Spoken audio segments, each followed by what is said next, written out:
Hello everyone, आप देख रहे हैं rank plus the learning app और मैं हूं चंदन एमएलटी। डियर साथियों, आप सभी ने एम्स का रिजल्ट आया वह देख लिया होगा। एम्स सीआरए जिसने एम्स सीआरए 5 जो एग्जाम आपको जुलाई 2026 में हुआ, जून 2026 में वैकेंसी आया, जुलाई 2026 में एग्जाम हुआ और अगस्त 2026 में आपको रिजल्ट भी आ गया। उम्मीद करते हैं आप सबों ने रिजल्ट देख लिया होगा और रिजल्ट उम्मीद करते हैं कि आपके रिस्पॉन्स में रहा होगा, आपके लिए पॉजिटिव लेकर आया होगा। इस रिजल्ट 12 अगस्त को रिलीज हुआ रिजल्ट, आज मैं 14 अगस्त को आपको वीडियो बना रहा हूँ। थंबनेल आपने बिल्कुल सही देखा, थंबनेल में देखा होगा आपने कि मेरा रिजल्ट आ गया, अब मुझे आगे क्या करना है। बिल्कुल इस वीडियो में मैं आपको रिजल्ट के आगे क्या करना है वही आपको समझाने वाला हूँ। और खास करके बच्चे सबसे ज्यादा जो फंसते हैं वो फंसते हैं चॉइस फिलिंग में। रैंक कभी कभी खराब होने के बावजूद भी उनको एम्स अलॉट हो जाता है, उसके लिए एक स्ट्रैटेजी अपनानी होती है। उसी स्ट्रैटेजी पे बात करूंगा कि आपको चॉइस फिलिंग करना कैसे है ताकि आपको सीट मिल जाए, सब पे बात करूंगा। यह कुछ रिजल्ट आया है इस प्रकार से और रिजल्ट को जो है आपने इस प्रकार से रोल नंबर भी अपना देख लिया होगा। फिलहाल इस पीडीएफ की तो बात यह है कि जब इसमें आपको रोल नंबर आ गया है तो आगे आपको चॉइस फिलिंग की बात करनी होगी, मतलब आगे का प्रोसेस आपको अपनाना होगा। आगे का प्रोसेस हमारे लिए स्मूथली रहे उसके लिए इन्होंने एक डेट डिसाइड किया है चॉइस फिलिंग की। क्या डेट दिया है बच्चों इन्होंने? 27 अगस्त 2026 से 5 सितंबर 2026, यानी आपकी चॉइस फिलिंग 27 अगस्त से स्टार्ट होगा, सो 5 सितंबर तक चलेगा। कैसे करना है, क्या स्टेप अब आपको आगे अपनाना है, अब आते हैं हम लोग उस बात पे, क्योंकि अब आपने रिजल्ट देख लिया या पहले भी देख लिया होगा, मैंने तो बस फॉर्मेलिटी के लिए आपको दिखा दिया बोर्ड पे। अब हम आते हैं मेन मुद्दे वाली बात पे। मेन मुद्दा यह है कि रिजल्ट देखने के बाद स्टेप नंबर फर्स्ट आपको क्या करना है। सबसे पहला नंबर स्टेप यह अपनाना है कि जो भी कैंडिडेट हैं आप ऑफिशियल पोर्टल जाइए emsexam.ac.in पर और अपनी जो भी आपकी लॉगिन क्रेडेंशियल थी जब आप फॉर्म भर रहे थे वह आईडी पासवर्ड डालिए और डाल करके आपको जो भी स्कोर कार्ड और सीट अलोकेट हुआ है उसको डाउनलोड कर लीजिए। स्टेप नंबर फर्स्ट है लॉगिन करना है एम्स की वेबसाइट में और रिजल्ट के बाद आपको उसमें स्कोर कार्ड आपका दिख रहा होगा, उसको पहले डाउनलोड कीजिए। वह क्यों डाउनलोड करना है? क्योंकि आगे आपको काम आएगा, फर्दर डॉक्यूमेंट वेरिफिकेशन वगैरह में भी वो काम आता है। अब स्टेप नंबर 2 जो सबसे इंपॉर्टेंट है, जो कब से स्टार्ट हो रहा है, जो भी मैंने आपको डेट बताया उस डेट में चॉइस फिलिंग की, यह डेट आपके लिए सबसे इंपॉर्टेंट है। आप हमेशा की तरह इसको याद रखेंगे, कभी भी इसको भूलेंगे नहीं। 27 अगस्त से 5 सितंबर, इस डेट के लिए अब आपको तैयार होना है। क्या करना है? जो भी आपको प्रिफर्ड ऑफ एम्स दिख रहा होगा उसकी आपको चॉइस फिलिंग करनी है। चॉइस फिलिंग 27 अगस्त को आपको आपके उसी पोर्टल पर जो आपने लॉगिन किया था ना, जो आपकी आईडी वहीं पर दिखेगा। कैसे होगा उसी पे अब मैं बात करने जा रहा हूँ। सबसे बड़ा एडवाइस आपके लिए यही है कि चॉइस फिलिंग आपको करना कैसे। 27 अगस्त को जैसे ही आप पोर्टल ओपन करेंगे आपके पास जिस भी एम्स में आपके रैंक के अकॉर्डिंग आप एलिजिबल होंगे वो सारा एम्स का लिस्ट आपको दिखने लगेगा। आप 5 में है कि 10 में है कि 15 में है कि 20 में है कि 50 में है, सारे एम्स की लिस्ट आपको दिखेगा। अब परेशानी यहाँ क्या होता है बच्चों कि आपको यह नहीं पता होता है कि मुझे कैसे कौन सा एम्स पहले सिलेक्ट करना है और कौन सा हमको छोड़ देना है। आप में से बच्चे क्या करते हैं, नहीं जॉब मिलने के पीछे कई बच्चे जो होते हैं, हायर रैंक भी रहता है बहुत, मतलब कभी कभार होता है कि 1000-1500 रैंक पर भी किसी को जॉब मिल जाता है और किसी को 800-500 रैंक पर भी नहीं मिलता है। मैं इस बात पर नहीं चर्चा कर रहा हूँ कि ओबीसी पे कितना रैंक पे मिलेगा ऐसे, क्योंकि मेरे पास डेटा नहीं है। हो तो हमें फाइनल भाई एम्स में आप बैठेंगे तभी, चॉइस फिलिंग में आप बैठेंगे तभी आपको पता चलेगा। लेकिन मैं आपको बताने जा रहा हूँ कि चॉइस फिलिंग करना कैसे है। चॉइस फिलिंग करने के लिए मैं आपको ना 4 टिप्स देने वाला हूँ और वो चारों टिप्स आप अप्लाई जरूर करना। अप्लाई करोगे तो आपको जरूर फायदा मिलेगा। मैं चॉइस फिलिंग के आपको टिप्स बताने जा रहा हूं भाई। चॉइस फिलिंग के टिप्स नंबर फर्स्ट स्टार्ट होता है अब से, और सबसे पहला जो आपको टिप्स है वह है कि होम टाउन या होम स्टेट का बायस नहीं होना है। सबसे पहला होम स्टेट बायस। आप में से अधिकतम मैक्सिमम लोगों का मैं बता रहा हूं कि यही होगा नजरिया कि मेरे ही स्टेट में जो एम्स है उसमें मुझे सीट मिल जाए। अच्छा भी है भाई, सब लोग चाहते हैं कि मैं अपने घर पर ही रहूं, घर पर ही जॉब करूं, और इसके चक्कर में हम दूसरा एम्स को फिल ही नहीं करते, चॉइस में हम सिलेक्ट ही नहीं करते हैं और फिर आपको अपना घर वाला भी नहीं मिलता क्योंकि उतना रैंक है नहीं, और फिर हमारा जो लोअर रैंक पर भी मिलने वाला था वो भी गया। तो बेरोजगार रहने से अच्छा है कि हम घर से दूर रहें। That is far better than the बेरोजगारी। घर का नहीं मिल रहा है तो हम किसी को नहीं लेंगे, ऐसा नहीं। होम स्टेट बायस पहले काटो कि हमको होम स्टेट वाला में पड़े ही नहीं रहना है। Tips number first. अब आते हैं choice filling. Tips number second, यहां से स्टार्ट होता है आपकी फिलिंग स्ट्रैटेजी। स्ट्रैटेजी तो यहीं से स्टार्ट होगी, लेकिन अब यहां से जो है आपको सबसे पहले आपको ऑल एम्स चूज करना है। चूज द ऑल एम्स, मैं क्या लिख रहा हूं, choose the all AIIMS and other hospital, other hospital. जब आप अपना लॉगिन क्रेडेंशियल ओपन करोगे तो आपको उसमें 27 को दिख जाएगा कि जैसे एम्स भी है, एम्स के साथ साथ इसके बहुत सारे और भी जो थे हॉस्पिटल सीआरई जिसने एग्जाम लिया उनका भी आपको दिख रहा होगा रैंक के अकॉर्डिंग। तो सबसे पहले आपके पास यदि 50 लिस्ट दिख रहा है तो आप में से क्या करते हैं कि मुझे एम्स दिल्ली ही जाना था, एकदम ड्रीम एम्स था, एम दिल्ली था या एम्स जोधपुर था, हमको एकदम वहीं जाना और हम किसी को नहीं सिलेक्ट करेंगे। आप गलती क्या करते हैं, 4 गो एम्स जो आपको सबसे अच्छा लग रहा था वहां सेलेक्ट कर लेते हैं, रेस्ट आपको छोड़ देते हैं। तो 4 गो में जो आप सेलेक्ट किए हैं ना, ड्रीम जो आप सेलेक्ट किए हो तो सब टॉप रैंक वालों को मिलेगा, जो नीचे वाले रैंक होंगे जिसमें आपको मिलना था तो आपने छोड़ दिया, तो यानी आपको अब कोई नहीं मिलेगा। 4 के बाद कंप्यूटर देखेगा आपका रैंक आ नहीं रहा तो आपको तो सीधा राउंड से बाहर कर देगा। तो सबसे पहला जितना लिस्ट हमको दिख रहा है एम्स और जिसमें हम एलिजिबल हैं, सबसे पहली बात मोस्ट इंपोर्टेंट, क्योंकि इसमें ना एलिजिबिलिटी क्राइटेरिया अलग अलग है। किसी एम्स में जो है 2 साल का एक्सपीरियंस मांगा है, किसी में 4 साल का एक्सपीरियंस मांगा है, किसी में 5 साल का एक्सपीरियंस मांगा है, किसी में एक्सपीरियंस नहीं मांगा है, केवल डीएमएलटी मांगा है, किसी में जो है बीएमएलटी मांगा हुआ है और बिना एक्सपीरियंस के। तो आप देख लीजिएगा इन 50 में से कि आपकी एलिजिबिलिटी क्राइटेरिया क्या है। आप जिन जिन इन 50 में से सपोज 40 ऐसे एम्स हैं जिनको आप एलिजिबल हैं, उनमें सारे क्वालिफिकेशन जो उन्होंने बता रखा है उसमें आप हैं एलिजिबल, तो इन 40 का आप पेज पर नोटबुक पे नाम लिखिए, ठीक। और इन 40 को जो है आपको चॉइस फिलिंग में सिलेक्ट करना है। अब सबसे ऊपर किसको रखना है, सबसे नीचे किसको रखना है उस पर भी मैं बात करूंगा, लेकिन छोड़ना किसी को नहीं है। बस पहली बात यह करना है कि हम इसमें फुल्ली एलिजिबल हों। क्या फुल्ली एलिजिबल हों? आप अपनी सर्टिफिकेट को पहले निकालिए, देखिए आपका क्या है क्राइटेरिया, आप कितने में एलिजिबल हैं। जितने एलिजिबल हैं उनका सबका नाम लिखिए। नाम लिख लिया, अब आते हैं सिलेक्शन नंबर टिप्स नंबर 3 पे। मैंने बोला 4 टिप्स आपको बताऊंगा और 4 में ही जो है आपकी चॉइस फिलिंग कंप्लीट होगी। 3rd स्टेप पर करना है कि आपको अपनी कैटेगरी पहले देखनी है। क्या कैटेगरी, कि आप किस कैटेगरी से बिलोंग करते हो, ठीक।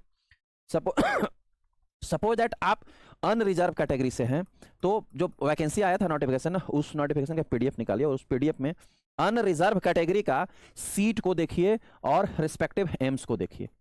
भाई किस एम्स में जो है हमारी कैटेगरी का सबसे ज्यादा सीट है, चाहे आप ईडब्ल्यूएस से हो, चाहे आप अनरिजर्व से हो, ओबीसी से हो, एससी से हो, एसटी से हो, आप जिस कैटेगरी से भी होंगे उस कैटेगरी को आप पहले देखिए और उस कैटेगरी का किस एम्स में सीट सबसे ज्यादा है उसके अकॉर्डिंग, जैसे आप 40 में एलिजिबल थे ना, तो आप उन 40 को जो है सीट वाइज जो है वो अरेंज कीजिए। कैसे सीट वाइज अरेंज कीजिए? सपोज दैट एम्स दिल्ली है, ठीक, एम्स दिल्ली है, एम्स दिल्ली में अनरिजर्व का 40 सीट था और इसके ऊपर कोई नहीं था, तो हम एम्स दिल्ली को 1 नंबर पे रखे, एम्स दिल्ली हो गया। उसके बाद हम एम्स जो है वो हम देखें रायपुर, रायपुर में 38 सीट था रिजर्व के लिए, तो एम्स रायपुर को हम 2 नंबर पे रखेंगे। इस प्रकार से घटते क्रम में आप रखिए सीट वाइज, क्योंकि जहां हायर सीट होगा आपकी कैटेगरी का, आपका सिलेक्शन वहां सबसे ज्यादा चॉइसेबल होगा, क्योंकि हायर सीट रहता है तो वहां हायर रैंक, मतलब खराब रैंक भी है तब भी वहां पर वहीं पर सबसे ज्यादा जो है आपको हायर रैंक तक जाएगा आपका सीट अलोकेशन।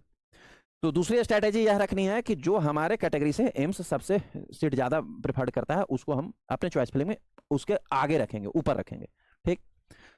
अब 3rd स्ट्रैटेजी जो सबसे इंपॉर्टेंट है आपको जॉब लेने के लिए एम्स में, सॉरी 4th स्ट्रैटेजी, 3rd तो हो गया, 4th स्ट्रैटेजी।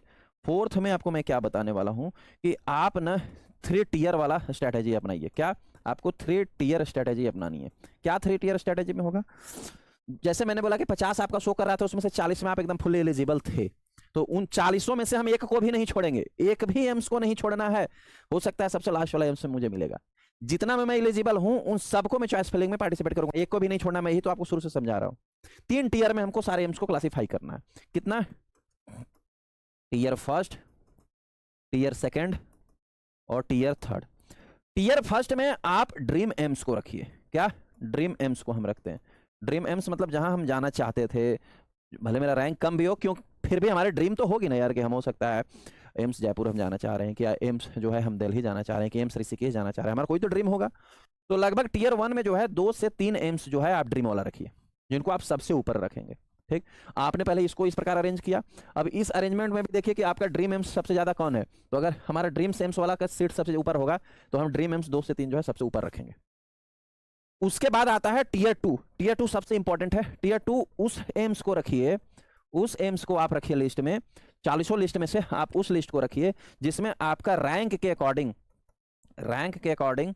चांस ज़्यादा लग रहा है आपका सिलेक्शन का, इसमें जो है 8 से 10 एम्स को जरूर रखिए, जिसमें आपको लग रहा है कि मेरा रैंक है तो इसमें हो जाएगा लगभग सिलेक्शन। इन 40 में से उस हॉस्पिटल एम्स का जो है लिस्ट रखिए। और टीयर 2 में ही सबसे इंपॉर्टेंट मैं कह रहा हूँ कि न्यू एम्स को आप रखो, न्यू एम्स को भी आप इसी में रखो।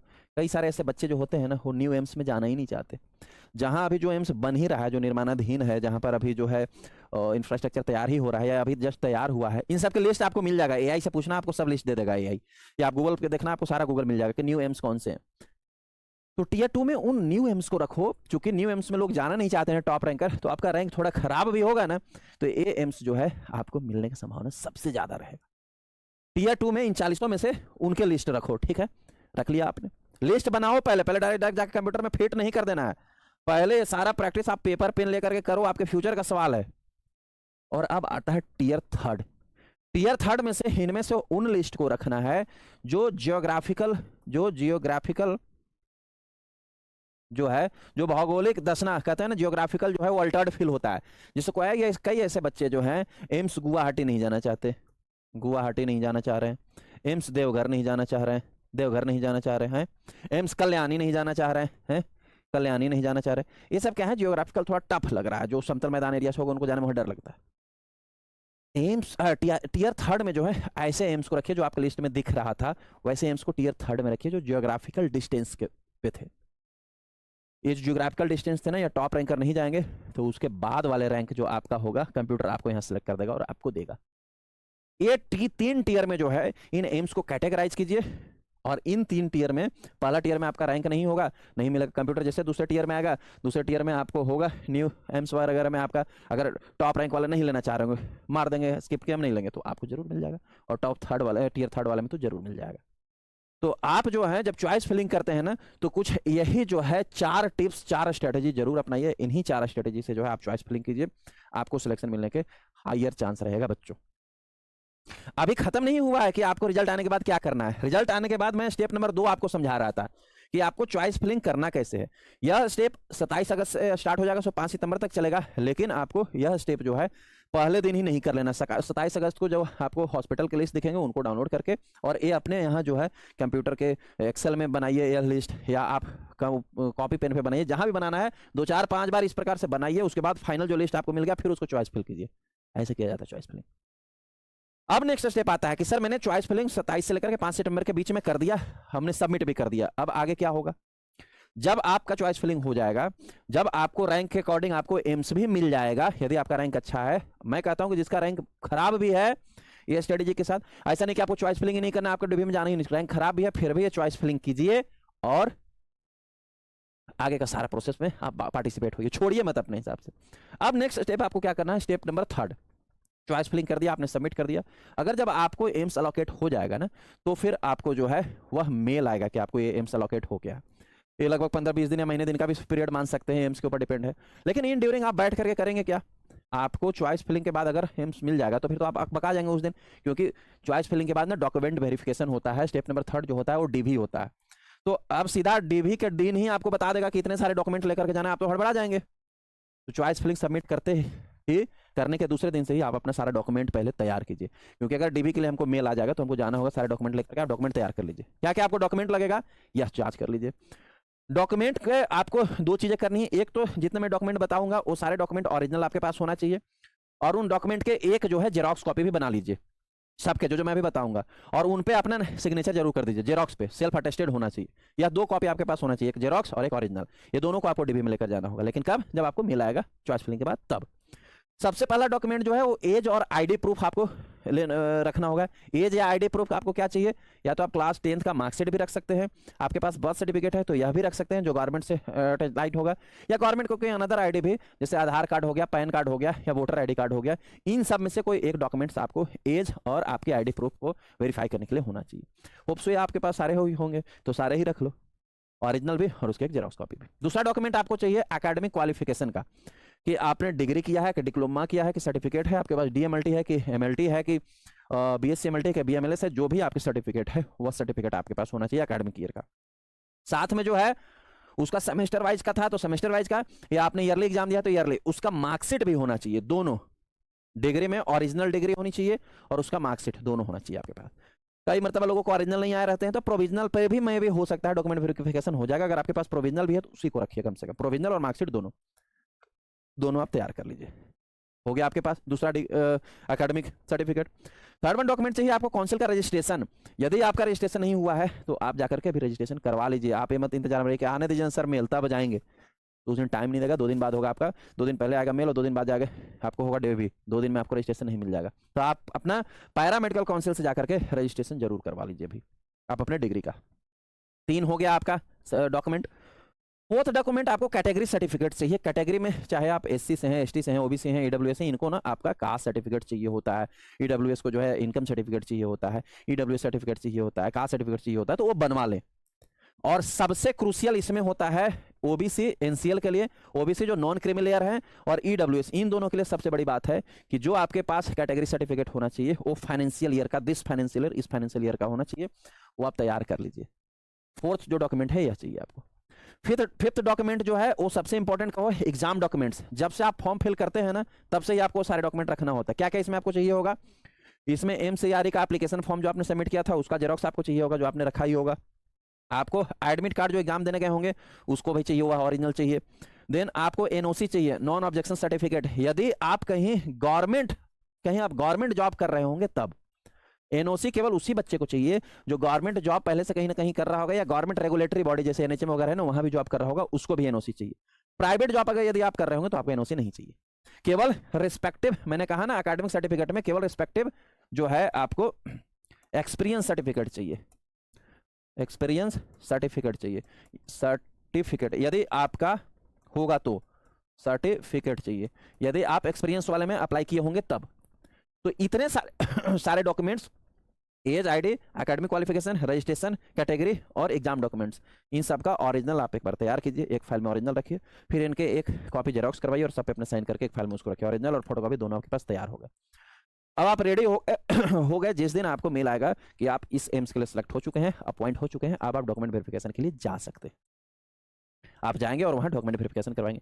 ये आपको फिजिकली जाना होता है उसी एम्स में जहाँ पर आपका हुआ है, उसका भी आपको डेट मिलता है कि इस डेट में आना है। जब आप डॉक्यूमेंट वेरिफिकेशन कर लेंगे तो डॉक्यूमेंट वेरिफिकेशन करवाने के बाद फिर फोर्थ स्टेप डॉक्यूमेंट वेरिफिकेशन करके फिर आपको घर आना होगा। आने के बाद जो है फिर से आपको मेल आएगा, पोस्ट डॉक्यूमेंट वेरिफिकेशन के बाद आपके पास जो है वो मेल आएगा कि आपको कौन सा एम्स जो है वो फाइनली आपको मिल चुका है, और उसके लिए फाइनल अपॉइंटमेंट लेटर भी आपको जो है आपके रिस्पेक्टिव रजिस्टर्ड मेल आईडी पर आएगा। आफ्टर डॉक्यूमेंट वेरिफिकेशन जो है जब आप अपॉइंट हो जाएंगे उस एम्स के लिए, आपको एक डेट आएगा कि इस डेट में आपको उस एम्स पहुंच जाना है ज्वाइन करने के लिए। वहीं पर आपका मेडिकल स्टैंडर्ड चेक होगा, फिटनेस चेक होगा, जो फॉर्मली होता है, बहुत ज़्यादा नहीं होता है। कोई आँख वहाँ खराब है इसका नहीं चेक होता है, आँख खराब होगा, चश्मा पहन रहोगे तब भी आप सिलेक्टेड हैं, आप डरो मत उसके लिए। मेडिकल फिटनेस के मतलब आपको HIV के पेशेंट तो नहीं है, आपको हेपेटाइटिस तो पहले से नहीं है, कोई क्रूशियल डिजीज तो नहीं है, यही सब कुछ फॉर्मली चेक होता है। थोड़ा बहुत आपको फिजिकली होगा, ECG वगैरह होगा कि आपको हार्ट अटैक तो नहीं आने वाला है या आया हुआ नहीं ना है, या फिर आपकी यूरिन टेस्ट वगैरह, बस उतना ही फॉर्मल होगा, ज़्यादा कुछ नहीं। फिर आपको जॉब मिल गया, फिर एम्स में आप सिलेक्टेड हो गए, और फिर मैं भी आपको बड़े तहे दिल से कहूँगा कि all the best for future AIIMS lab technician. मैं यह भगवान से प्रार्थना करता हूँ कि आप सबको मैं यह बात बोल पाऊँ और आप सभी जो है एम्स में सिलेक्ट हो पाए। होप सो इस वीडियो में आपके जितने सारे भी क्वेश्चंस होंगे, कन्फ्यूजन होंगे, चॉइस फिलिंग से लेकर एम्स सिलेक्शन तक सब दूर हो पाए होंगे। फिर भी अगर कोई डाउट रहा होगा तो आप बेशक जो है आप कमेंट बॉक्स आपके लिए ओपन है, आप पूछिए सवाल को। इस वीडियो को अपने दोस्त सर्कल में, ग्रुप्स में जरूर शेयर कीजिए ताकि राइट इन्फॉर्मेशन उन बच्चों तक भी पहुंच पाए। और मिलते हैं हम लोग फिर नए किसी वीडियो में, नए किसी क्लास में। Thank you so much.